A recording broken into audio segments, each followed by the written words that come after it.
remove the hedge, removing the scrubs and bushes, removing and relocate of turf or grass, right? So you can see it with your own eyes for that particular site. This is what is happening, right?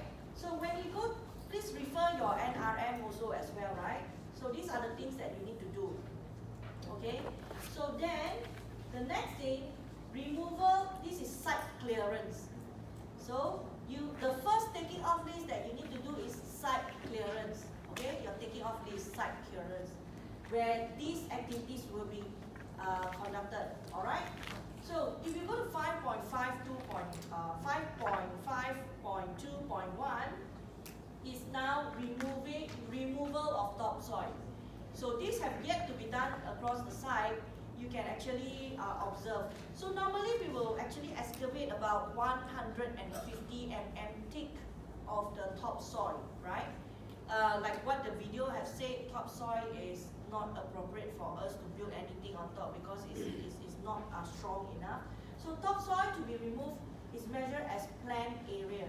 So what I'm trying to say here is that after you do your site clearance, it will be an item and then or area. So you need to refer to 5.4.2, and topsoil will be measured in terms of area. Your unit will be area, meter square. So if this is the size of your site, that is the things that you are going to do here. Some of this topsoil will be stored on site, and some will be disposed off site. Remember, I just mentioned to you, some will be stored on site for filling purposes, and some extra ones, or the one that is not relevant, will be disposed off-site. Okay? So the next thing is the trench excavation. If you excavate the trench, this is what you have seen in the video as well. You will follow the layout plan given by your engineers, and you will start doing your excavations of your trenches. Okay? So you can see here, they actually excavate some of the soil, and the soil, I think they are going to use it for filling, so they actually put it on top here for future filling after they have constructed the streets and also the walls, alright? The first use of the center line measurement, I have to shout, is it? Exclamation marks. So, excavate. So, this is what you need to do for your trenches. You need to measure using center line. Okay? So, disposal of excavated materials. Okay? Refer to 5.9.1.2. Okay? So, some of the excavated material will be disposed off-site. So, when you dispose off-site means you will pile it in one section in your site, and then you will use when it's enough of it's enough to fill a truck. The truck will come, you will fill it in the truck, and they will send it off to some other place to dispose the soil. Alright? So some will be retained on site for backfilling. Like this one I said. They'll retain some for backfilling. Alright? So this quantity is two different quantities. So for example, you might excavate like 50 meter cube. But maybe 20 meter cube will be reused for filling, and 30 meter cube will be disposed off-site, right? So you need to separate the quantity accordingly, all right? So now, then the concrete foundation. Now, why is it not section 5 anymore? Now it's section 11, because section 5 is for excavations and filling. And now you will have to refer to section 11 for concrete. Alright? So that is why concrete foundation is under section 11. Alright? So you will pour the concrete into the trench to meet to get the required depth. Yeah? So there are still soil here because these are the soil used for filling later on. So now, brickwork or block walling. So after this one, you will build your brickwork or block work. So again, we are referring to section 14 because this is masonry work. Masonry work means it can be a brick wall, it can be a block So it's under masonry. So you refer to masonry, okay? So what you do now is that you will build the wall, okay? So then after you build the wall, you will have to backfill it again. Then here you refer to section 5 again because it's excavation and filling, isn't it? So you will have to backfill it, okay? Backfill it with the retained excavated material on site will be filled back into the outer face of the trench, which is the blue color ones, alright? Which is the blue color ones, okay? So the next thing is that hardcore filling. What is hardcore filling? So hardcore, like I say, it comprises of aggregates. So these are the aggregates, okay? So normally when you look at the plan, okay, you look at the plan here. So this is your external wall, okay? External wall, right? So this is inside the building, right? And this is outside of your building. So basically this is still the soil, right? But in reality, it should be a concrete slab, apron slab, apron slab. So this one, what we are trying to say that we have done all this brickwork, okay? So what you do, you put a compacted hardcore, okay? You have done the block work, you put the compacted hardcore. So hardcore is inside of your building and outside is the soil, right? Okay, can you get it from this drawing? So after that you will put a sand binding, okay? Sand binding before you put a damp-proof membrane, insulations if necessary, and then you have a concrete slab, and then you put your finishes. Understand? So just by doing a ground slab, there's so many layers, so much layers that you must remember. Alright? So imported earth or material will be filled into the inner leaves of the trenches and the areas under the floor, okay? So they put all the hardcore here. After the hardcore, they will put the sand binding, okay? And then put another damp-proof membrane for moist resistant purposes. Okay, so now, you see, after they put the hardcore, they will start to put the sand filling. You see, they put the sand filling, alright? So in this case, they are not using a clay brick, they are using a block wall. So you can see some holes here.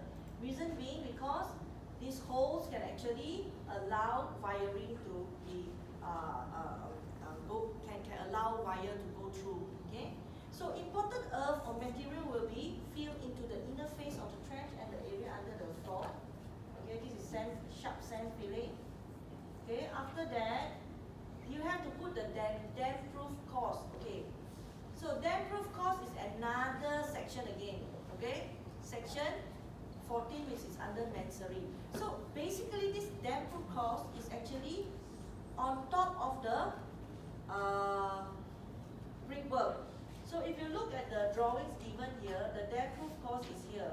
If you look at technical drawing, this is the damp-proof course. All right, this line. This is also to prevent moisture seeping through your brick wall, or else you will have molds or have moist, very wet walls, right? So this is what they do. They put the DPC, okay, here, okay. Next, this is what we call the damp-proof membrane. So damp-proof cost is always measured in meter run, because it's less than 600 mm thick, isn't it? So it's in meter run. The concept is always the same. No matter what you measure, the concept is always the same. But for damp-proof membrane, do we measure in meter run or meter square? Huh? Meter run or meter square? Huh? Damp-proof membrane. We measure in meter square because it's more than 600 mm, right? So this is the thing that they will lay on top of the sharp sand binding, right? Also to prevent moist seeping through from the soil. Okay? So this one is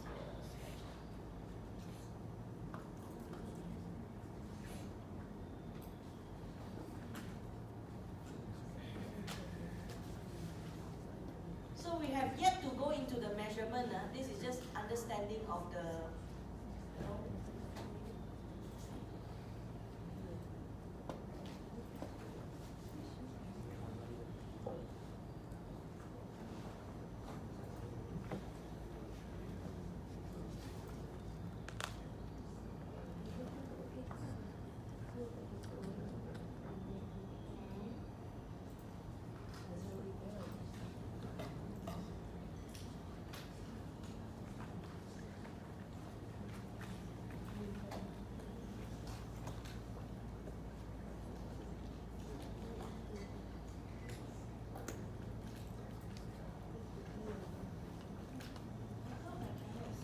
can anybody see?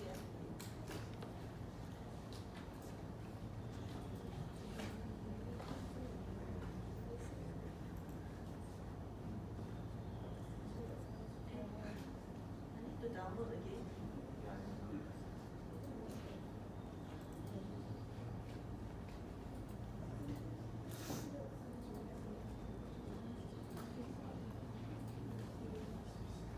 Try and get it to the.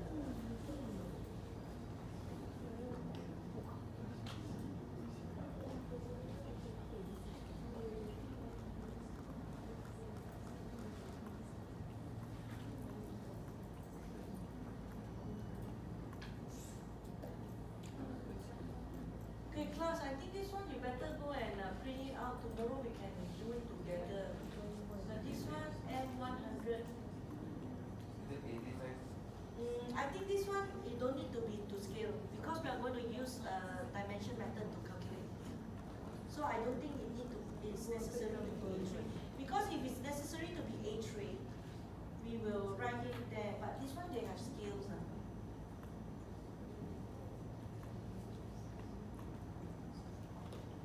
It's not to scale. You can try to print in A3 and check. If A3 is not to scale, meaning it's not to scale. Yeah? So you try to print this out tomorrow and you bring your color pencil. We do together. Just like how you bring tomorrow, you print this out, you try and check whether A3 or A4 is to scale or not. Okay? Check. You bring your scale rule, which I don't think is necessary because this method we are using measurement or calculation method. Okay? Color pencil. Please print out this drawing and then we will do together. And also bring your NRM. Alright? If you do not want to bring your color pencil, you can always bring your marker pens or whatever. Okay?